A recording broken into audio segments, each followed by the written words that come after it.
ሸገር ሼልፍ በሸገር 102.1 የሄደ ሰው ይመለሳል።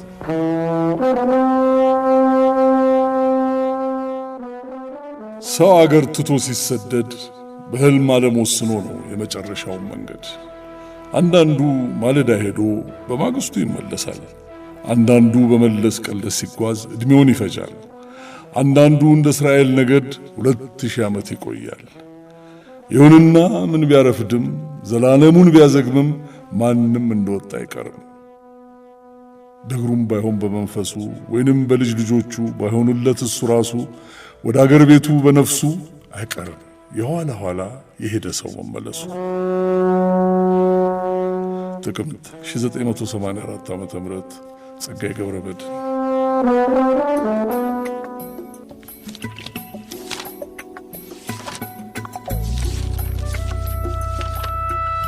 የሎሬት ጸጋዬ ገብረመድኅንን ግጥም ነበር አበበ ባልቻ ሲያነብ የሰማችሁት። እንደምሰነበታችሁ የሸገር ሼልፍ ቤተሰቦች፣ ሰላምና ጤና ከእናንተ ጋር ይሁን። በዛሬ የሸገር ሼልፍ ዝግጅታችን በአንድ ዘመን እንደውም በአንድ ዓመት በ1928 ዓመተ ምህረት የተወለዱ እንቁ የሥነ ጽሑፍ ሰዎቻችንን እናስታውሳለን።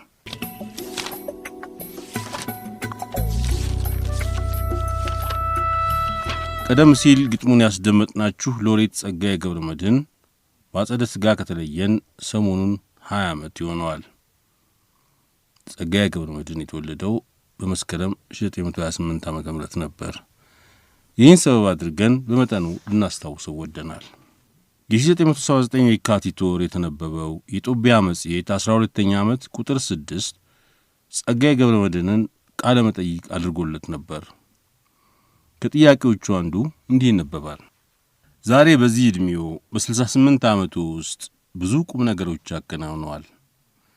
ደራሲም፣ ባለቅኔም፣ የሕግ ምሩቅም፣ መምህርም፣ አንትሮፖሎጂስትም፣ የባህል አምባሳደርም፣ ጸሐፌ ተውኔትም፣ አዘጋጅም፣ ሐያሲም፣ የሕዝብ አንቀሳቃሽ ሲቪል አክቲቪስትም ሆነዋል።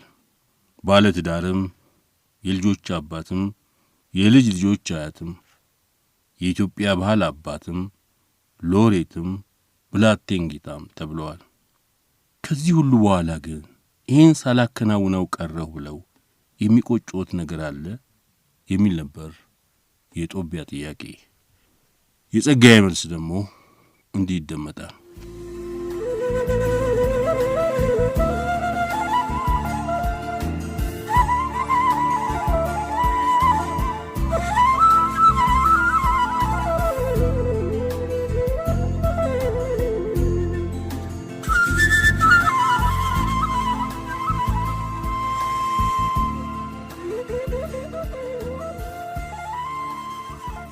በቴዎድሮስ ቲያትሬ ውስጥ ነይሳው ካሳ መቅደላ ተራራ ላይ ሞት አፋፍ ላይ ቆሞ የጦር ጓደኛውን የፊታውራሪ ገብርዬን ሬሳ እያስተዋለ ያለፈ ጥረታችንን ሳስታውሰው ትዝ ሲለኝ ከሠራነው ነገር ይልቅ ያልሠራነው ነው የሚቆጨኝ ይላል። የአርመኖች እናት ስትተርት ሂድ ልጄ ከቤት ውጣና መንገዱን አቋርጠው ሰው ስም ያወጣልሃል አለችው ይባላል ልጇን። በ13 ዓመቴ አምቦ ትምህርት ቤት አዳራሽ ውስጥ የመጀመሪያ ቲያትሬን የንጉሥ ዳዮናይሲስና የሁለት ወንድማማቾች ታሪክ የተሰኘውን ለግርማዊ ንጉሠ ነገሥት አቀረብኩላቸው። ተከትሏቸው መጥቶ የነበረው ጋዜጠኛ በሳምንቱ የአዲስ ዘመን ጋዜጣ ላይ ጸጋዬ ገብረመድኅን የሚባል ወጣት ደራሲ ለግርማዊ ንጉሠ ነገሥት ቲያትር አቀረበላቸው ብሎ ዘገበ። ከቤት ወጥቼ መንገድ ሳቋርጥ ስም ወጣልኝ ማለት ነው እንጂ እኔ በዚያን ዕድሜ ደራሲ ማለት ምን ማለት እንደሆነ እንኳን አላቅም ነበር። ይህ ስም ይገባዋል ብለው ያመሰገኑኝ መምህራን ነበሩ። አይገባውም ብለው የታዘቡኝም ነበሩ። ዛሬም ብዙ ምሁራንና ዓለም አቀፍ ታዋቂ ድርጅቶች በብዙ የሙገሳ ስሞች ይጠሩኛል። ስሜን እየካቡ ደብዳቤዎችም ይጽፉልኛል። ሽልማቶችም የምስክር ወረቀቶችም ይሰጡኛል። ለምሳሌ የዛሬ 13 ዓመት የቀዳማዊ ኃይለ ሥላሴ የልጅ ልጅ ልዑል ኤርምያስ ኃይለ ሥላሴ የብላቴን ጌታ ማዕረግ ሸልሜያለሁ ብሎ ደብዳቤ ጽፎልኛል። በተሸለምኩባቸው ጊዜያት ሁሉ ብዙዎች ቢመርቁኝም ጥቂቶች ደግሞ በምቀኝነት ቅር የሚላቸው አሉ። የአበሻ ቤት ደግሞ ምቀኝነት በሽ በሽ ነውና ነገሩ አያስደንቅም። የዛሬ 22 ዓመት ካሳና ካሳ በሚል ርዕስ የአጼ ቴዎድሮስንና የአጼ ዮሐንስን የሞት መታሰቢያ ዩኒቨርሲቲ ራስ መኮንን አዳራሽ ውስጥ ስናከብር የመክፈቻውን ንግግር አንተ አድርግ ተባልኩና የቴዎድሮስን መንግሥት የደመሰሰው እንግሊዛዊው ጄኔራል ናፒየር ብቻ ሳይሆን የኢትዮጵያውያን የሰላ ምቀኝነት ጭምር ነው እንጂ አልኩ። ብዙዎች ተቀበሉ፣ ጥቂቶች ተቀየሙ። አባቶቻችን ምቀኛ አታሳጣኝ ብለው የሚጸልዩት ምቀኞቻቸውን ከዘነጉ በቆሙለት ዓላማ ጸንተው መቆም ያቅተናል ብለው ሰግተው ነው እንጂ የምቀኞች ናፍቆት ልባቸውን ሰልቦት አይደለም። ፊታውራሪ ሀብተ ጊዮርጊስ ምኒልክ በሞቱ በዓመቱ በጠና ታመሙና ወቅቱ የመፈንቅለ መንግሥት ስለነበረ በምቀኛ መርዝ ነው የተገደሉት የሚሉም አሉ። እያጣጣሩ ሲናዘዙ እኔን የሚቆጨኝ የእኔ መሞት ሳይሆን የጌታዬን ልጅ ምቀኛ ድመት አስታቅፊያት መሞቴ ነው አሉ ይባላል። አባቶቻችን የአገር ፍቅር ንቃተ ሕሊናቸው በጣም ከፍተኛ ነበር። የሕይወትን እውነታ ገልጠው እንደ ጨበጡት ተግባራቸው ብቻ ሳይሆን ተረቶቻቸውም ያስተምሩናል። ምቀኛ እንቅልፍ የማይሰጥ ቀስቃሽ ሞተር መሆኑን በሚገባ ተገንዝበዋል። ስላልተኛላቸው እነሱም አልተኙለትም። እንደኛ አእምሮአቸውን በወሬ ያሻክተው ሸረሪት አላደራባቸውም። እኛ አፍ በመካፈት ብቃታችን ብቻ ነው ሀገራችንን የባዕዳንና የደንቆሮ ምሁራን ሰለባ ያደረግናት። መይሰው ካሳንም ሀብተ ጊዮርጊስንም ሌሎችንም ታላላቅ የታሪክ ሰዎች በመጨረሻ የሞት ትንፋሻቸው ላይ የሚቆጫቸው ያከናወኑት ቁም ነገር ሳይሆን ያልቋጩት ቁም ነገር። ዛሬ አገራችን ኢትዮጵያ በሞትና በሽረት እንጥልጥል ላይ ያለች፣ ሁላችንም ሽማግሌዎች ለዕድሜያችን መዝጊያ ምዕራፍ ትልቅ ጋቢ እንፈትላለን፣ ግን ሳንቋጭ እንሞታለን። አዎ እኔንም እንደ አባቶቼ ያልቋጨሁት ነገር ይቆጨኛል። ሕሊናዬን አንቅቼ በባዕዳን ኃያላን ሽልማቶች ሰለባ ትልቅ የሥነ ጥበብ አሻንጉሊት እንዳልሆን እኔም እንደ አባቶቼ እጄን አልሰጥም ብዬ በብዕር መዋጋትና ያልተቋጩ ቁም ነገሮቼንም የመቋጨት አደራ አለብኝ ባይ ነኝ። እንደው ነፍሳቸውን ይማርና መንግስቱ ለማና እርሶ በየጊዜው የብዕር ግጭት ነበራችሁ ይባላል። በምክንያትነት የሚጠቀሰው ደግሞ የሁለታችሁ የሥነ ጥበብ ዓላማ አተያይ ነው ስለሚባል ጉዳዩ የቱን ያህል እውነትነት አለው ይላሉ? ነገሩን ባጭሩ ላስቀምጥልህ። ወዳጄ መንግስቱ ለማ በባህሪውም በሥራውም እንደነ አንቶን ቼሆቭ ወደ ምጸታዊ ኮሜዲ ሳቲሪክ ኮሜዲ ከማድላቱ በስተቀር እኔ ደግሞ በባህሪዬም በሥራዎቼም እንደነ ዊሊያም ሼክስፒር ወደ ሂሳዊ ትራጀዲ ክሪቲካል ትራጀዲ ከማድላቴ በስተቀር የተራራቀ የሥነ ጥበብ ዓላማ አተያይ የለንም። በህብረ ሕይወት አቀራረባችን ሶሻል አፕሮች ግን እንደምታውቀው አገር ያወቀው ፀሐይ የሞቀው መለስተኛ መመሳሰልና አለመመሳሰላችንን ላስታውስ። መንግስቱ ለማ በጣም ደማም ቀልደኛ እንደመሆኑ አንተም እንደምታውቀው በቀልዱ መሃል የተደበቀ ተናዳፊነት ያዘወትራል። እንደምታውቀው እኔ ደግሞ ገታር ተከላካይ ነህ በመባል እታማለሁ። እንግዲህ በዚች ወቅት ላይ ነው ያ የቀዳማዊ ኃይለ ሥላሴ ሽልማት የተባለው ሲሳይ በሙያተኞች መሃል እንደሚጨበጥና እንደማይጨበጥ ትብስተምና በግሃድ የተከሰተው። ተናዳፊውም ተከላካዩም ግልፍተኛውም ለዘብተኛውም መላው ያበሻ ብዕረኛ እየተጠላለፈ የሽቅድምድሙን ሜዳ አጣበበው።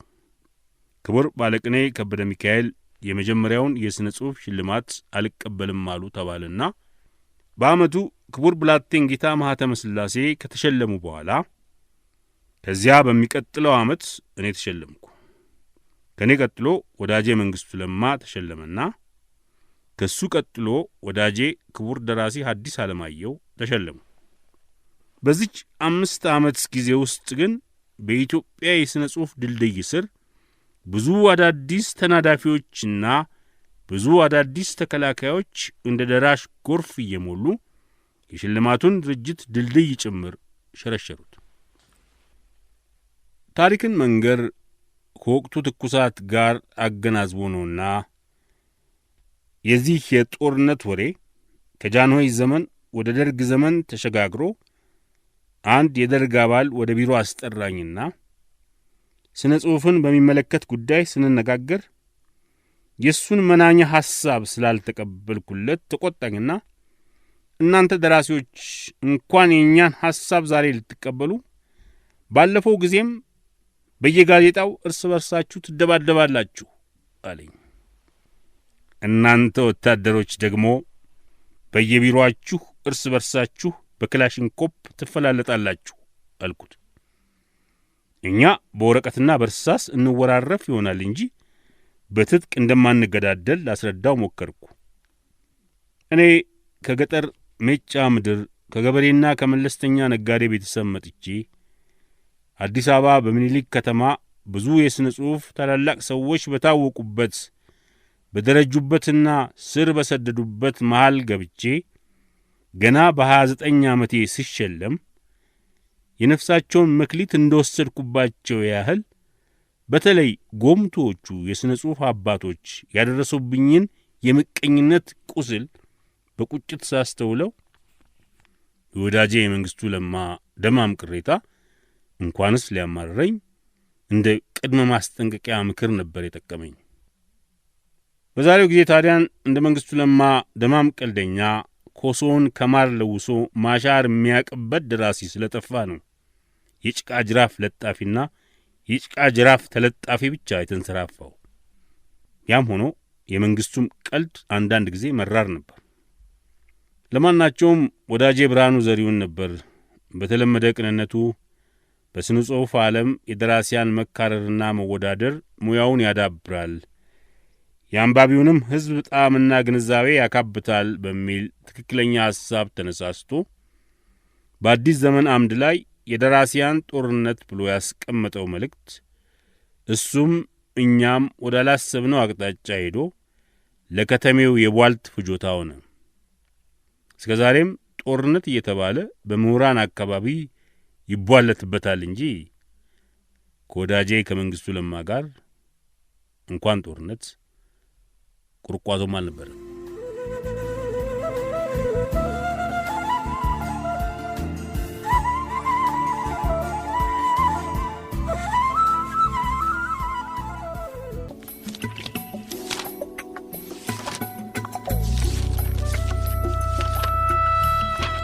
ሚያዝያ 27 1928 ዓ.ም የተወለደው ስብሐት ገብረ እግዚአብሔር በዚህ በየካቲት ወር በዚህ ሰሞን ነበር ያረፈው። የካቲት 12 ቀን 2004። የካቲት 16 1928 ዓ.ም ደግሞ ደብረ ሲና ውስጥ ደራሲ ዳኛቸው ወርቁ ተወልዶ ነበር። በሕይወት ቢኖር ሰሞኑን 90ኛ ዓመት ይደፍን ነበር ዳኛቸው ወርቁ። ሁለቱንም በዘነበ ወላ ብዕር እናስታውሳቸው። ጋዜጠኛ ዘነበ ወላ በጻፈው ማስታወሻ መጽሐፍ ስብሐት ለዘነበ ስለ ዳኛቸው ወርቁ እንዲህ ብሎት ነበር።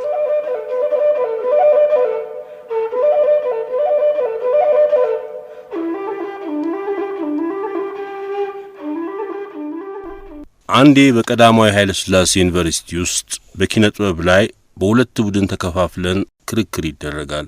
እኔ መጀመሪያ ክርክሩ ውስጥ አልነበርኩበትም። አዘጋጆቹ ጓደኞቼ ስለነበሩ ይኸውልህ እገሌ ቀኑ ሲቃረብ ማስታወቂያ ተለጥፎ እንግዶች ከተጠሩ በኋላ እምቢ አለን። ስለዚህ አንተ በእርሱ ምትክ ብትካፈልስ አሉኝ። እሺ አልኩ። ርዕሱ አርት ፎር አርት ሴክ ወይስ አርት ፎር ኤጁኬሽን መሰለኝ። ትዝ ይለኛል በተሰጠኝ ርዕስ ስናገር ቆየውና አቋርጬ ዳኛቸው ወርቁ እዚህ ኑር አይኑር አላቅም፣ ግን በአደፍርስ ልቦለድ ነፍሴ እንዴት ደስ እንዳላት ልነግራችሁ ፈልጋለሁ። አደፍርስን በማንበቤ በእንግሊዝኛ ጀምሬው የነበረውን ልቦለድ በአማርኛ ልጽፈው ወስኛለሁ አልኩና ወደ ዋናው ርዕስ ተመለስኩ። የክርክሩ ጊዜ አለፈ። ከለታት በኋላ አንድ የወንድ ቁመና ያለው ፊቱን ፈንጣጣ የወጋው ጎበዝ መጣና ጨበጠኝ። ዳኛቸው ወርቁ ሆነ። ከልቤ ነው። ብዙ ጊዜ የምለው ነው። ዳኛቸው ወርቁ ማስተማር ብቻ ሳይሆን አስደንቆኛል። ባደፍርስ መጽሐፉ የሥነ ጽሑፍ ሕግጋትን አበጥሮ ስለሚያውቅ እስከ ቅርብ ጊዜ ድረስ ጽሑፍ ጽፌ ለዳኛቸው ነበር ማሳየው። በግልጽ ነበር የሚያርምልኝ። እሱም ጅምር ሥራዎቹን ያሳየኝ ነበር። አንድ ቀን የሆነች ኮሜዲ ጽፎ 3 ምዕራፍ አነበበልኝ። እንዴት ነበር ያሳቀኝ! በቃ ይሄ መጽሐፍ ሲያልቅ አደፍርስ ይረሳል ብዬ ነበር። ለማንም እንዳልናገር አስጠንቅቆኛል። ሐሳቤን ይሰርቁኛል ብሎኛል። እኔ ይህንን አባባል አላምንበትም ነበር። እሱ ስላለኝ ታዘዝኩትና ለማንም ተናግሬያት አላቅም። ስለዚህ ላንተም አልነግርህም። ይህንን በዳኛቸው ወርቁ ላይ ያነሳነውን ጭብጥ ጋሽ ስብሐት ያለኝ በ1986 ዓ.ም ሚያዝያ ወር ለዛሬቱ ኢትዮጵያ ጋዜጣ ሪፖርተሮች ቢሮ ውስጥ ቃለ ምልልስ ባደረግንበት ወቅት ነበር። ዓመታት አለፉ። በሰኔ ወር 1991 ዓ.ም ቂርቆስ እኔ ቤት ተቀምጠን ዳኛቸው ወርቁን አነሳ ነው። በዚህ ወቅት ዳኛቸው አይኑ አፈር ከለበሰ 5 ዓመታት ተቆጥረዋል። ስመጥሩ ደራሲ ከዚህ ዓለም በሞት የተለየው ህዳር 22 ቀን 1987 ዓ.ም ነበር። ይኸውልህ ዳኛቸው ለእኔ ብቻ ነው እንደ ታላቅ ወንድም የሆነብኝ። ሌላ ቦታ ሰዎች ሲያነሱ ስሰማ በባህሪው እሾህ ነው ይሉታል። አትንኩኝ ባይ ነው። ለእኔ ሲሆን ጽጌረዳ ነው የሚሆንልኝ። እጣችንና የኮከብ መግጠም በለው። እሱ የሚያየኝ እንደ ታናሽ ወንድሙ ነው። በእድሜ ኩዮች ነን። ነግሬ ይሆናል፣ ግን ከሚያመልጥ እችን ወሬ ባጫውት ይሻላል። አንድ ጊዜ ሥራ ፈታሁ። ከቁም ነገር መጽሔት እንደተሰናበትኩ ነው ወደ ዳኛቸው ሄድኩና ይኸውልህ ሥራ ፈታሁ። ሥራ እስከሚይዝ ጊዜ ድረስ አንተ በወር 50 ብር ልታበድረኝ ትችላለህ ወይ አልኩት። እሺ አለኝ ሳያመነታ። ከዚያ በልደታ ቀን መስሪያ ቤቱ ሄዳለሁ። ምሳ ይጋብዘኝና 50 ብሬን ይሰጠኛል። ያችን ይዤ ወደ ቤቴ። የጎደለኝን ከወንድሞቼ መሙላቴን አትዘንጋ። የዳኛቸው ልግስና 11 ወራት ቀጠለ። ከዚያ ሥራ አገኘሁ። 6 ወር ሰርቼ የራሴን ወጪ አስተካከልኩና ወደ ዳኛቸው ቢሮ ሄድኩኝ። ተጨዋወትንና 200 ብር አውጥቼ ጠረጴዛው ላይ አስቀመጥኩ። ምንድነው አለኝ። ባለፈው 11 ወራት ካበደርከኝ ገንዘብ ይሄ ጥቂቱ ነው። ዛሬ ራሴን ስለቻልኩ መክፈል የምችለውን ነው ያመጣውልህ። ታዲያ በኔና ባንተ መካከል ብድር አለ እንዴ ብሎ ብሩን ወደ እኔ ገፋው። ማን እንደነገረኝ አላቅም። እንዲህ አልኩት፣ አሁን እኮ ዳኛቸው ይህን ገንዘብ ከወሰድኩት ሌላ ቀን ሲከፋኝ ወደ አንተ ጋር መምጣት ላልችል ነው። እሱም እሺ አንተ ካልክ፣ ከዚህ በኋላ ግን በኔና ባንተ መሃል ብድር የሚባል የለም አለና 200 ብሩን ከጠረጴዛው ላይ አንስቶ ወሰደ። እኔም በዚህ አጋጣሚ ረታሁት። በግድ ነው የተቀበለኝ። ከልብ ወለዱ ጭብጥ ዳኛቸው ይበልጥብናል። ከለታት በአንዱ ቀን ከተረት ሰፈር በቸርችል ጎዳና አጓዛለሁ። በዚያው መንገድ ላይ ከዳኛቸው ጋር ተገናኘንና ሰላምታ ተለዋወጥን። ከዚያም ከላይ እስከ ታች አየኝና ለምንድነው ራስን ጣል ጣል የምታደርገው አለኝ። አይ ደህና ነኝ ስለው ለጠላትህ ደስ እንዳይለው ራስን ጠብቅ። እንዴ ዳኛቸው እኔ እኮ ጠላት የለኝም። ቢሆንም ይቺ አባባሉ ነች በጣም ምትደንቀኝ። አንዴ እኔ አደፍርስን ለሃና አነበብኩላትና በጣም ተደሰተች። ከዚያም ስለ ዳኛቸው አወራንና መልክና ቁመናውን አብሰልስዬ ፈንጣጣ ጠቃጠቆ የበዛበትን ፊቱን ሳስብ በሴት ዓይን ምን ይመስል ይሆን ብዬ በውስጤ አውጠነጠንኩና ሐናን እንዴት ነው ዳኛቸው አልኳት። አንተን ቀድሜ ባላፍቅር ዳኛቸውን አልምረውም ነበር አለችኝ። ደስ አለኝ። ዳኛቸው በሴት አይን ራይት አግኝቷል ማለት ነው። ዳኛቸው የሚከብደው ለኛ ለወንዶቹ ነው እንጂ ለሴቶች የሚደነቅ ብቻ ሳይሆን የሚታቀፍም ሊሆን ይችላል። አሁን ወደ ልብ ወለዱ አንምጣ። እንዳልከው ከሞተ በኋላ ሐሳቧ አንባቢያን ሕሊና ጋር መድረስ አለባት። ምንድናት መሰለ ታሪኳ ስትጀምር እናት ለማኝ ናቸው። አንድ ወንድ ልጅ አላቸው። እየከፈሉ ያስተምሩታል። ኮሌጅ ተመርቆ አሜሪካ ሄደ። እዚያም ማስተርስ ዲግሪ ጭኖ ወደ አገሩ ተመለሰ። እናቱን በሰላም አገኛቸው። እማዬ አለፈልን እንግዲህ ብሎ እንዲመቻቸው አደረገ። ቤተ ክርስቲያን ሲሳለሙ ሲሄዱ ዘንጠው ነው። ሁሉም በእጃቸው ሁሉም በደጃቸው እንደሚባለው ሆነላቸው። አንድ ቀን ልጁ ባልታሰበ ሰዓት ወደ ቤቱ ይመለሳል። አንድ ነገር ሸተተው። ያንን ሽታ ልጅ ሆኖ በደንብ ያውቀዋል። ያደገበት የድርቆሽ ፍርፍር ነው። እናቱ ለምነው ከየቤቱ የሰበሰቡትን የእንጀራ ቁርስራሽ ቤት አምጥተው ያሰጡትና ይደርቃል። ከዚያም ይወቀጥና ሲፈረፈር የራሱ የሆነ ጠረን አለው። ልጅ ወደ ማድ ቤት ሲሄድ እናቱ ድርቆሹን ፈርፍረው ሲሰሩ ያገኛቸዋል። ናፍቋቸዋል። ልጃቸው በድንገት መድረሱ አስደነግጣቸው። ልጅም ተቆጣ። ምን ነው እምዬ፣ ምን አተሽ ነው ድርቆሽ ምትበዩ? እናትም እሺ ልጄ ይቅር በለኝ አይለመደኝም ብለው ልጃቸውን ይለምኑታል። ሌላ ቀን እናት ቤተ ክርስቲያን ሄደው ባልተለመደ ሰዓት ቤታቸው ሲመጡ ልጅ ድርቆሹን ፈርፍሮ ለመብላት ሲዘጋጅ ያገኙታል። ይኸውልህ መነሻ የትም ብትደርስ እንዴት እንደሚፈታተንህ አሳምሮ ያሳያል። በተለይ በዳኛቸው ጉልበት የቋንቋውን ጥልቀት አስብ። እነዚህን የጅምር ሥራውን 3 ምዕራፍ ያነበበልኝ ሶደሬ በመኪና ሄደን ነበር። ቆንጆ አበባዎች በግቢ ውስጥ ፈክተው ይታያሉ። እስኪ እነዚህን አበቦች እየሞቅን አንብብልኝ ስለው አሳሳቅ ሁሉ ትዝ ይለኛል። አንዴ ቆየውና እንዴት ነው መጽሐፍን የት አደረስካት?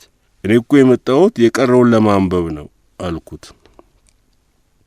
ተናደደ። ወቅቱ ደርግ በቀይ ሽብር ወጣቶች መግደል የጀመረበት ጊዜ ነው።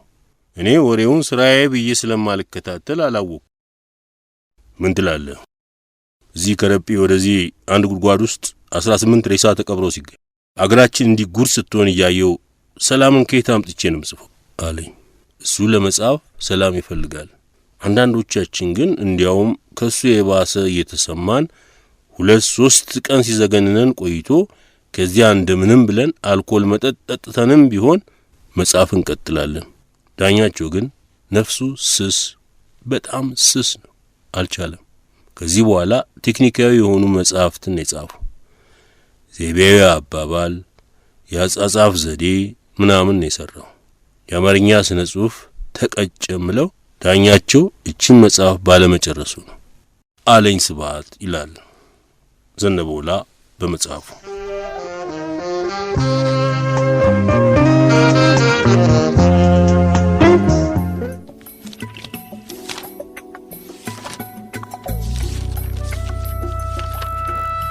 ሌላው በ1928 ዓመተ ምህረት የተወለደ የሀገራችን እንቁ የሥነ ጽሑፍ ሰው ደግሞ በዓሉ ግርማ ነበር።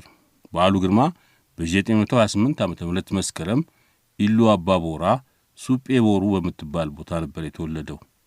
በዓሉ ግርማም የተሰወረው በየካቲት ወር 1976 ዓመተ ምህረት ነበር፣ ከ42 ዓመት በፊት። እሱንም በብዕሩ እናስታውሰዋለን። አበበ ባልቻ ከበዓሉ ግርማ አድማስ ባሻገር እንዲህ ቆንጽሎ ያነብልናል።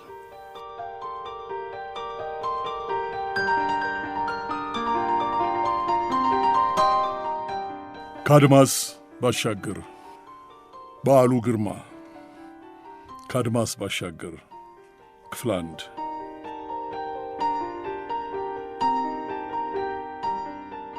ቤቱን የዝምታ ዘቅት ውጦታል። ከዚያ ዝምታ በዝምታ የሚመነጨው የሙዚቃ ቃና መጨረሻ የለውም። ነፍስን በሐሴት ሲያወራጭ አእምሮን ኮርኩሮ ሐሳብን በስልት ሊያስደንስ ይችላል። አበራ ወርቁ በዚያ መጨረሻ በሌለው ዝምታ ተውጦ ሙሉ የሌሊት ልብሱን ለብሶ እንደ ልማዱ የጣት ጥፍሩን በጥርሱ እየከረከመ ወዲያና ወዲህ በመንጎራደድ ለገላው ያሞቀው ውሃ ወደ ገንዳ ውስጥ ይወርድለት ድረስ የወትሮ ባልሆነ ትዕግስት ይጠባበቃል። ቧንቧው እንፋሎት ብቻ ስለሚተፋ ወደ ገንዳ የሚወርደው ውሃ ዝናብ ዘንቦ ካባራ በኋላ ከሰንበሌጥ ላይ ኮለል እያለ እንደሚወርድ ጠፈጠፍ ስልት እየጠበቀ አንድ ባንድ ይንጠባጠባል። ትኩስ የሕይወት ጠብታ፣ ትኩስ ወፍራም የሕይወት ጠብታ የሚል ሐሳብ ለአንድ አፍታ አእምሮ ውስጥ እንደ መብረቅ ብልጭ ብሎ መልሶ ድርግም አለ። ያበራ አእምሮ ከአንድ ሐሳብ ወደ ሌላ ሐሳብ ስለሚጋልብ አንድ ነገር በተለይ ወስዶ እስከ መጨረሻው ድረስ ሊያስብበት አይችልም። ለዚህ ነበር ባለቅኔ ወይም ደራሲ ወይም ሰዓሊ የመሆን ተስፋውን ውስጡ ቀብሮ ያስቀረው። ነፍሱ ግን ራሷን በአንድ ነገር ለመግለጥ ዘላለም እንደዋተተች እንደቃተተች ትኖራለች። አእምሮ ወዲያና ወዲህ እንደሚባክን ስለሚያውቅ አዘውትሮ ሐሳብ መጨረሻ የለውም፣ ቁም ነገሩ መኖር ነው፣ የኑሮን ጣዕም ማወቅ፣ ሐሳብ የፈጠረው ግብ ካልደረሰ ውጤቱ ያው ነው፣ ምሬትና ብስጭት። አሁን ሌላ ምን አለና ይላል። አንድ ትልቅ ወፍራም ጥቁር ዝንብ ከየት መጣ ሳይባል እንግዳ ቤት ገብቶ ጽዝ ያለ አንዴ ከኮርኒሱ ጋር፣ አብዛኛውን ጊዜ ከመስኮቱ መስታወት ጋር፣ አንዳንዴ ደግሞ ከተንጠለጠሉት ባለ 4 ጡት መብራቶች ጋር እየተጋጨ ክፍሉን ውጦት የነበረውን ከባድ ዝምታ በአንድ አፍታ ደፈረሰው። የዝምታው ሙዚቃ ስልቱን አጣ። አበራ መንጎራደዱን ትቶ ዝንቡን ለመግደል ይሯሯጥ ጀመር።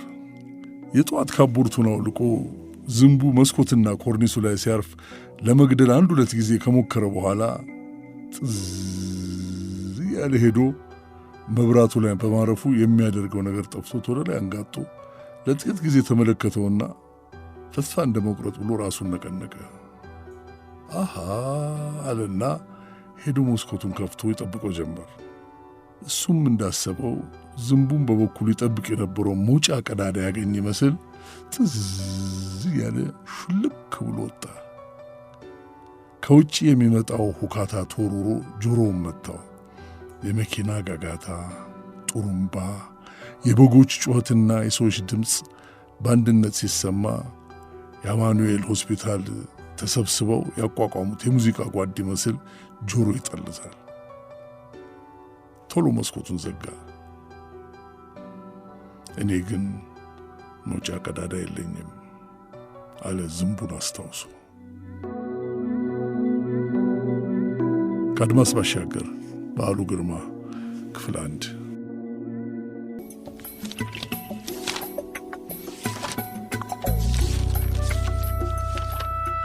በመጨረሻም በጸጋዬ ገብረመድኅን ግጥም የዛሬ ነገራችንን እንክተት። ሳምንት በቸር እንገናኝ።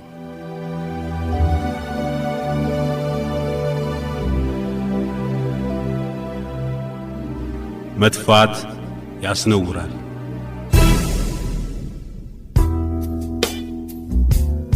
እፍ አንቺ መብራት ጨልሚ፣ እፍ አንቺ መብራት ክሰሚ፣ ጥፊ ጨልሚ ውደሚ አላሉ ሼክስፒር ቄሱ። መቼም አያልቅበት እሱ መድረክ ላይ ኩስ ከሚተፋ አዎን ሕይወት ራሷ ትጥፋ። ኧረ ከቶውኑ ጥፊ አንቺ ድኩም የዕድሜ ጭላንጭል፣ የምትንከላወሺ ጥላ የሰው አዚም የሰው ዕድል ሕይወት የምንልሽ እክል ጥፊ። ሙያ እንዳነሰው ተዋናይ ተታትረሽ ተፍጨርጭረሽ ተርበትብተሽ በመድረክ ላይ ወዲያው በቅጽበት ለመጥፋት እንደማታዛልቅ ሲሳይ አይ ሕይወት አይ ብካይ ጥፊ አላሉ ሼክስፒር ቄሱ። መቼም አያልቅበት እሱ መድረክ ላይ ኩስ ከሚተፋ አዎን ሕይወት ራሷ ትጥፋ።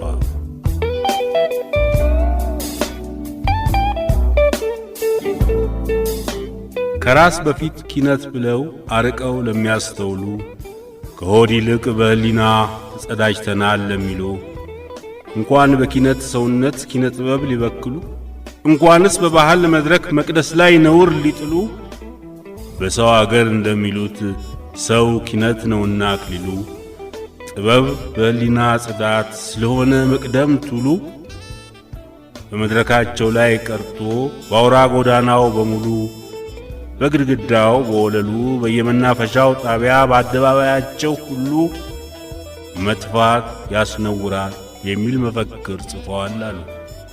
አዎን መጥፋት ያስነውራል።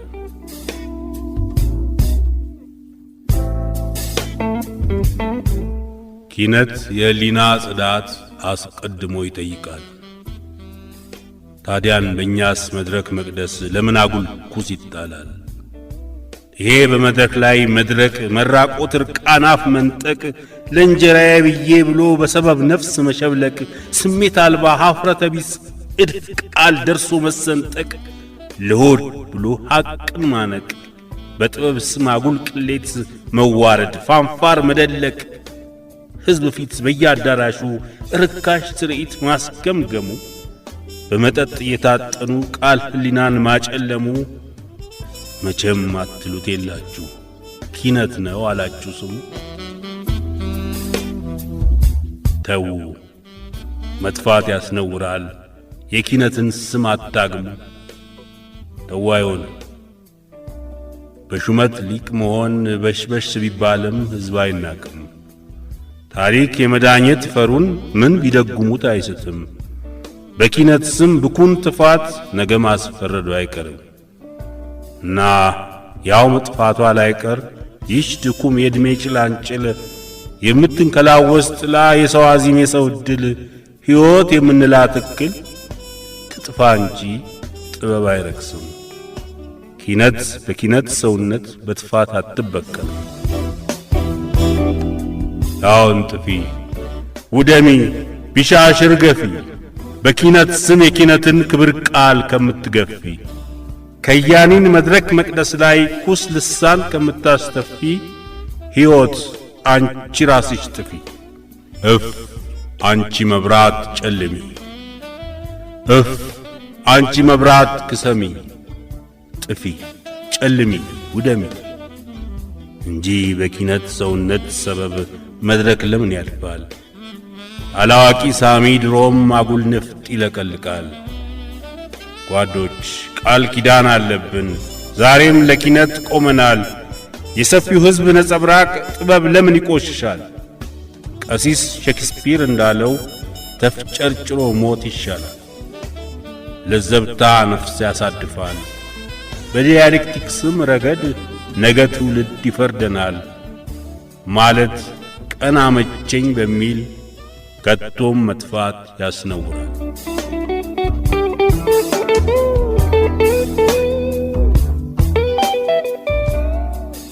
ጸጋዬ ገብረ መድኅን ግንቦት 1976 ዓ.ም።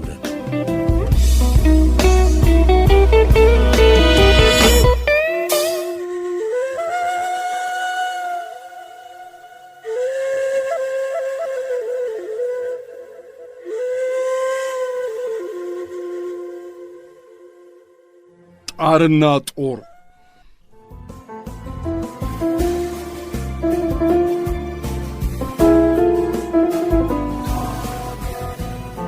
ለሰላም ቆምን ብለን በተማማልን ማግስት ዲሞክራሲያችን ጣር፣ ሰላማችን ጦር ይሆናል።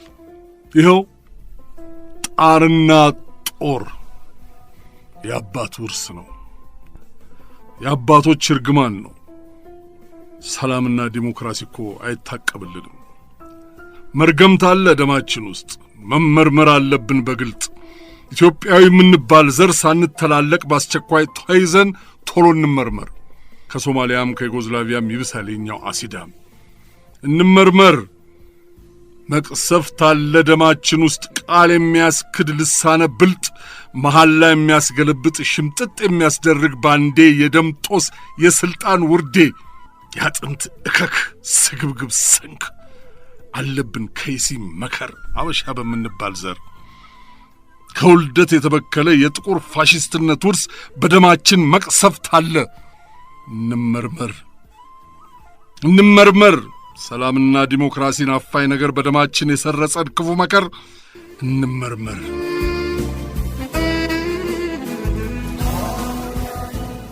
ሀሁ ወይም ፐፑ ጸጋዬ ገብረመድኅን 1980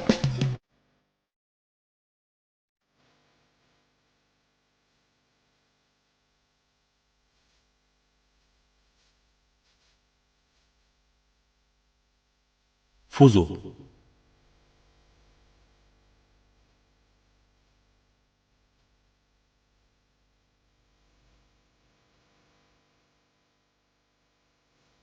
ክህደታችን በእኛው ብሶ ደሞ ወደ እግዚአብሔር ለቅሶ ፉዞ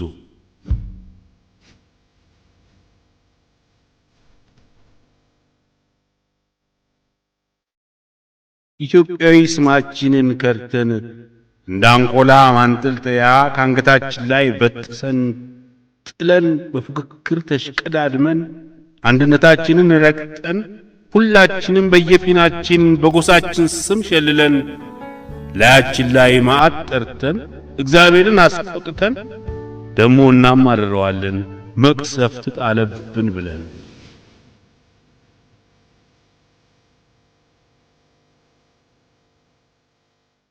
እግዚአብሔርን ስንጋፋ እንደኋላ ቀሩ ሱሜር ዘሩ ከምድር እንደጠፋ የእናት ኢትዮጵያን ስም ንቀን ክደን ወሰኝነትን አክርረን ምንትስ ነኝ ቅብጥርስ ነኝ ማን አባቱ ነው የሚበልጠኝ ብለን ታሪካዊነትን ፍቀን ሁሉ ዘራፍ አባጉራ እንደ ጋንግስተር ፉከራ ክህደታችን በእኛው ብሶ ደሞ ወደ እግዚአብሔር ለቅሶ ፉዞ